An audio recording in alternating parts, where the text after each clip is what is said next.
అందరికీ నమస్కారం. ఈరోజు కొన్ని ముఖ్యమైనటువంటి విషయాలు మీ ముందు ఉంచాలనే ఉద్దేశంతో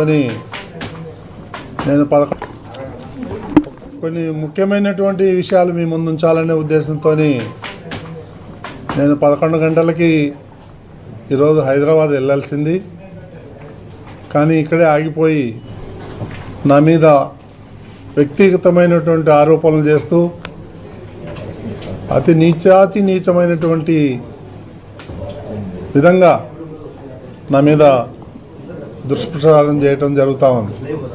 అందుకని నేను తిరుపతి నుంచే ఈ విషయాలు కొన్ని మీతో షేర్ చేసుకుందామని నేను ఆగిపోయాను. ముఖ్యంగా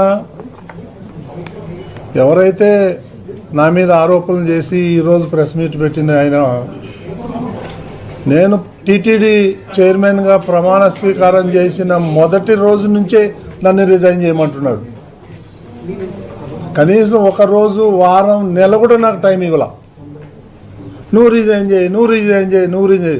వాని అబ్బా సొత్తా టీటీడీ, నేను రిజైన్ చేయను, నువ్వు నాకు ఇచ్చావా టీటీడీ చైర్మన్ నేను రిజైన్ చేయడానికి? నాకు చంద్రబాబు నాయుడు గారు ఇచ్చారు, ఆయన చెప్తే 1 నిమిషం కూడా పట్టదు నాకు.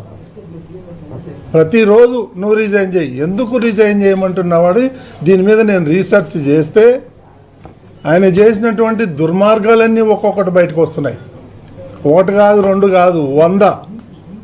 ప్రతి దాంట్లోనూ కరప్షన్ చేశాడు. ఇవన్నీ బయటకు వస్తే తిరుపతి ప్రజలే తరిమి కొడతారు. నేను ఈరోజు కూడా నిస్వార్థంగా ఏది ఆశించకుండా, నేను రాజకీయ నాయకుడిని కాదు, నేను ఒక మీడియా అధినేతని, నేను ఒక బిజినెస్ మ్యాన్ని. నాకు ఎన్నో అవకాశాలు వస్తే నేను వద్దనుకొని నాకు టీటీడీనే కావాలని ముఖ్యమంత్రి గారిని రిక్వెస్ట్ చేసి నేను ఇక్కడికి వచ్చాను. కొన్ని రిఫార్మ్స్ చేయాలి ఇక్కడ అని.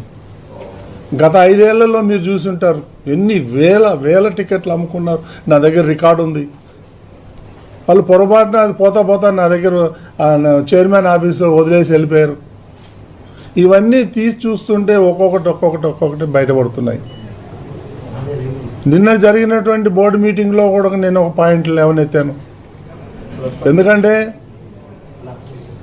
ఎన్ని స్కాములు ఉన్నాయంటే అన్ని స్కాములు బయట పెడదామంటే ముఖ్యమంత్రి గారు నన్ను ఆపు చేయటం జరిగింది.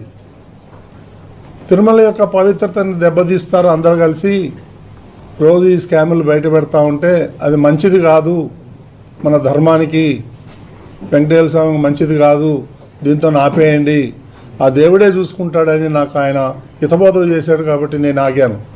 లేకపోతే ఈ పాటికి ఇంకొక 10 వీటి చేసిన దుర్మార్గాలన్నీ బయట పెట్టేవాడు. ఇది వేదాలు, దెయ్యాలు, అది ఏదో సంస్కృతంలో మాట్లాడతాడు.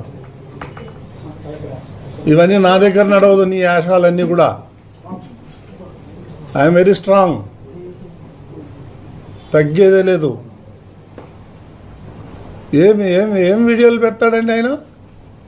ఇప్పుడు ఏదైతే వీడియోలు పెట్టాడో వాళ్ళ ఫ్యామిలీ, మా ఫ్యామిలీ మోర్ దెన్ 30 years నుంచి మాకు ఫ్యామిలీ పరిచయాలు ఉన్నాయి.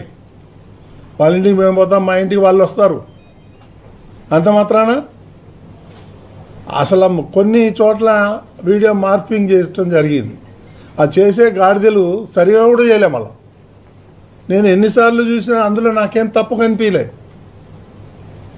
సో ఇవన్నీ చీప్ పాలిటిక్స్ ఆడి నా మీద బురద జల్తానంటే నేను భయపడేవాడిని కాదు. నేను నీలాగా రిజైన్ చేయమంటే చేసేవాడిని కూడా కాదు. ఇవన్నీ కూడా వాస్తవాలన్నీ కూడా నేను ఇమీడియట్గా కంప్లైంట్ ఇవ్వడం జరిగింది. ఇంకా 6 గంటలో ఎఫ్ఐఆర్ కూడా వస్తుంది. దీన్ని నేను హై లెవెల్కి తీసుకెళ్తాను. వీళ్ళ సంగతి ఏదో తేలుస్తాను.